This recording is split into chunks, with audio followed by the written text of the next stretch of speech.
It is being done by the Election Commission and the party in power, and we have given you crystal clear, undoubtable proof here. There is circumstantial evidence. They do not give us the data. They give us the runaround.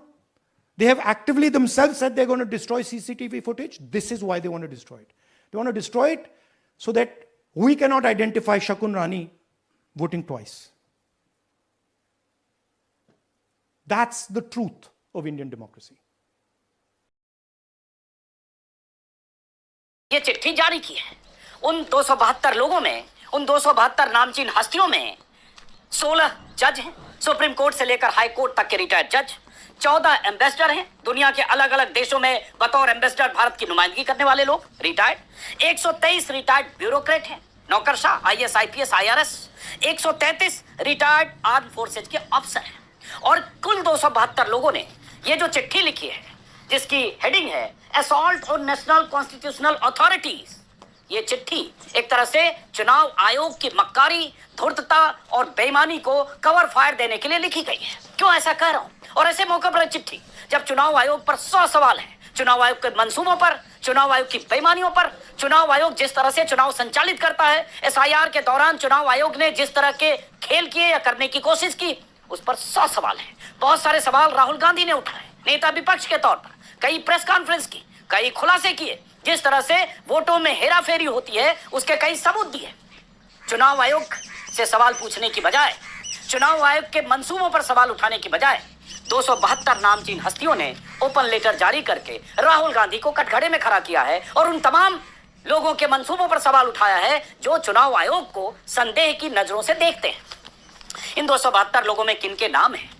Screen पर scroll में नाम चला दे रहा हूं, अब पढ़ लीजिए, क्योंकि किसी का नाम पढ़ूंगा तो पता चला कि उसमें भी उन्हें मानहानि दिख सकती है। दौर ऐसा है कि कभी भी हम में से किसी के खिलाफ कहीं भी एफआईआर हो सकती है कि आपने ऐसा क्यों बोला। लेकिन सवाल यह उठता है कि ये 272 लोग जिन्होंने 2 पन्ने की ये चिट्ठी जारी की है, उस चिट्ठी के कुछ हिस्से हिंदी तर्जुमा पढ़ता हूं, क्या इनमें से वो तमाम लोग शामिल हैं?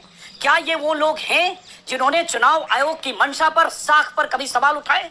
क्या ये वो लोग हैं जिन्होंने जब सुप्रीम कोर्ट के जस्टिस रहे जस्टिस जोसेफ ने, जो अब रिटायर कर चुके, जस्टिस जोसेफ की 5 सदस्यीय संविधान पीठ ने जब चुनाव आयुक्तों की नियुक्ति को लेकर गंभीर और संगीन बातें कही, गंभीर सवाल उठाए, इनमें से किसी ने तब जस्टिस जोसेफ के फैसले की वकालत की, जिस ढंग से जस्टिस जोसेफ के फैसले के बाद आपने देखा होगा कि जब से 2024 के लोकसभा चुनाव के परिणाम आए हैं और उसके बाद जितने भी चुनाव हुए, जैसे हरियाणा का चुनाव हो, दिल्ली का चुनाव हो, महाराष्ट्र का चुनाव हो, इस तरीके से चुनाव आयोग की जो संदिग्ध प्रतिक्रिया या उनके कार्य प्रणाली को लेकर विपक्ष हमेशा उन पे सवालिया निशान लगाता रहा है। खास तौर से कांग्रेस के सांसद और लोकसभा में नेता प्रतिपक्ष राहुल गांधी हमेशा से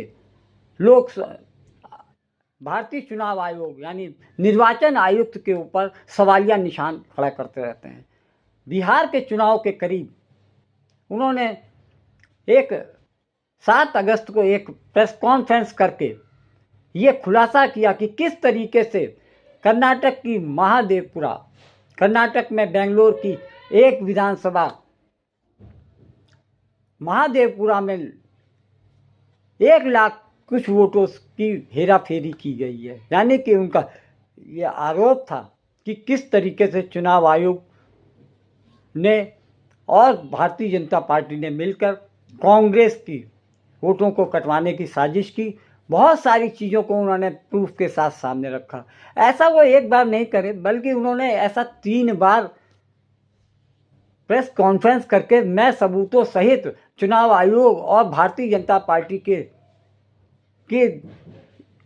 एकजुटता, यानी जिस तरीके से एनडीए और चुनाव आयोग का जो कदम ताल देखकर उन्होंने बहुत सारी चीज़ें जनता के सामने रखी, प्रेस के सामने रखी। इस बात को लेकर पूरे देश में अब एक ही सवाल उठ रहा है कि कुछ ना कुछ तो गड़बड़ है, कि जहां भी चुनाव होते हैं भारतीय जनता पार्टी चुनाव जीत जाती है।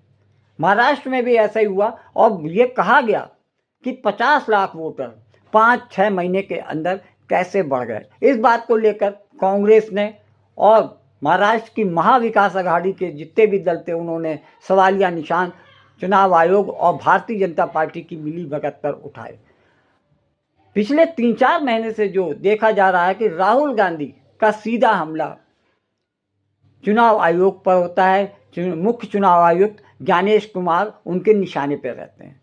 इस बात को लेकर भारतीय जनता पार्टी और मोदी सरकार के मंत्री चुनाव आयोग के बचाव में उतर जाते हैं। हैरानी की बात तो यह है कि विपक्ष के नेता कहते हैं जब सवाल हम चुनाव आयोग से करते हैं तो भारतीय जनता पार्टी और सरकार उसके बचाव में क्यों उतरती है। इसका सीधा मतलब है कि कुछ ना कुछ तो ऐसा है जिसकी पर्देदारी भारतीय जनता पार्टी और सरकार कर रहे हैं। क्योंकि अगर चुनाव आयुक्त पर, मुख्य चुनाव आयुक्त पर सवाल उठ रहे हैं तो उसका जवाब चुनाव आयोग को देना चाहिए। चुनाव आयोग ना देकर गोदी मीडिया के एंकर चुनाव आयोग की तरफ से पक्ष धरते हैं। भारतीय जनता पार्टी और उनके समर्थक चुनाव आयुक्त के बचाव में ढाल के रूप में खड़े हो जाते हैं।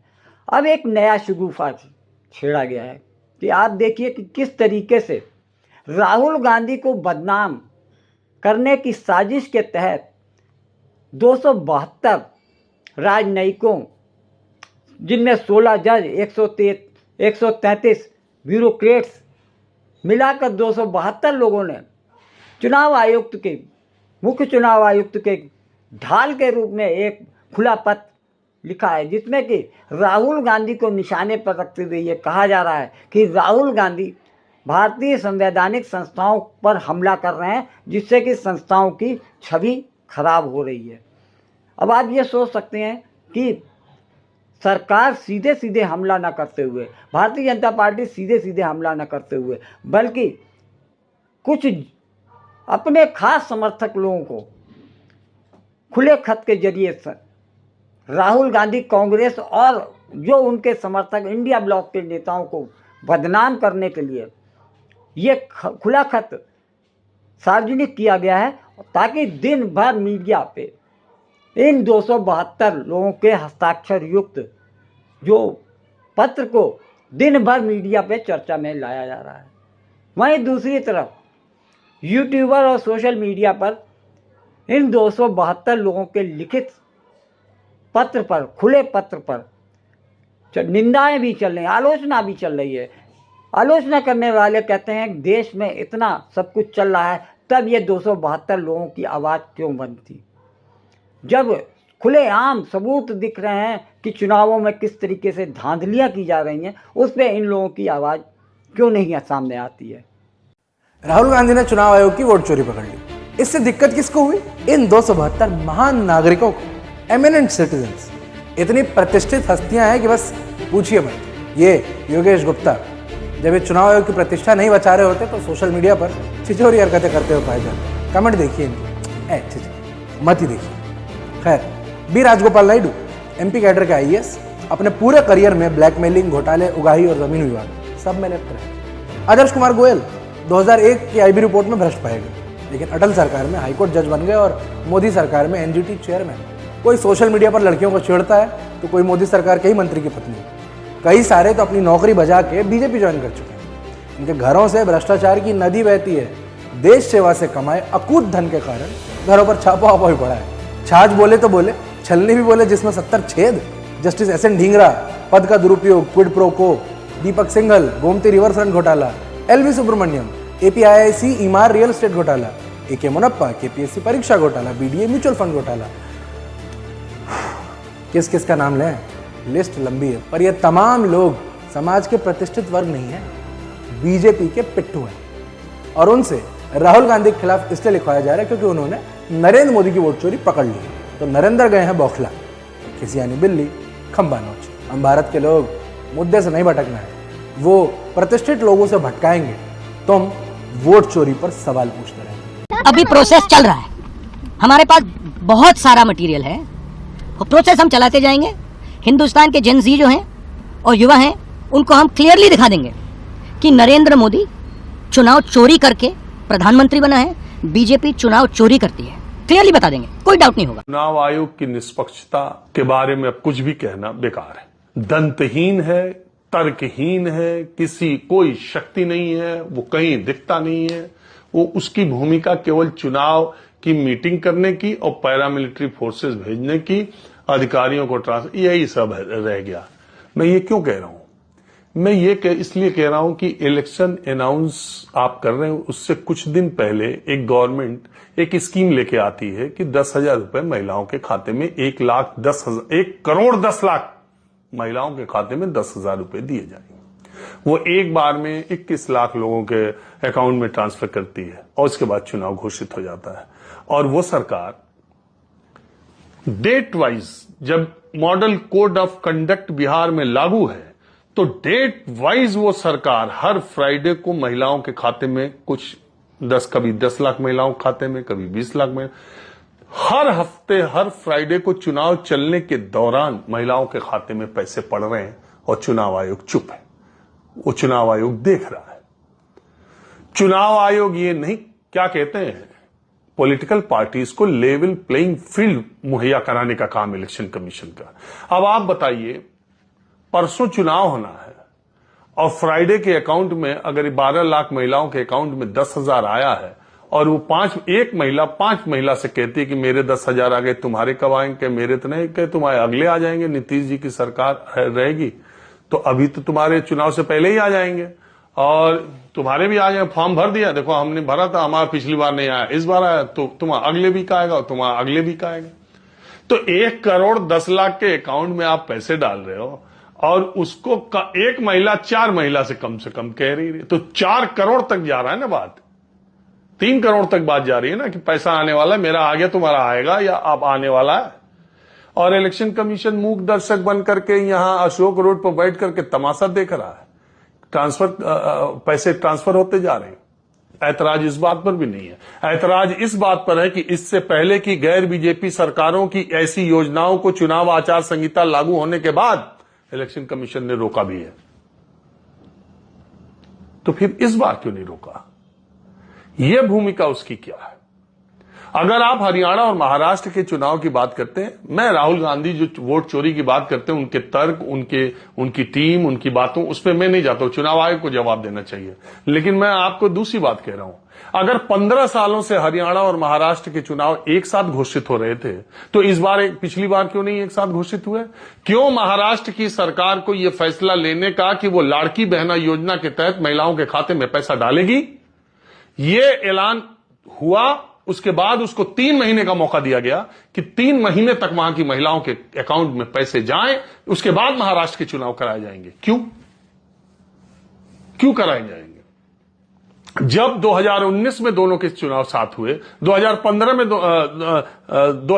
में दोनों के चुनाव साथ हुए, 15 सालों से 3 बार से दोनों हरियाणा महाराष्ट्र के चुनाव एक साथ हो रहे थे, तो फिर चुनाव आयोग का क्या तर्क है, क्यों उसने महाराष्ट्र में लेट किया? तर्क तो अगर सामने देखो तो यह दिखाई देता है कि उसने 4 जून को हारे थे इलेक्शन, लोकसभा का चुनाव, 28 जून मुझे जहां तक याद आता है शिंदे सरकार ने फैसला लिया और उसके बाद तुरंत 3-4 महीने गया अकाउंट में महिलाओं के अकाउंट में पैसे डालो, चुनाव जीतो। ये अच्छा तरीका निकाल लिया शासन में बैठने वाले लोगों ने।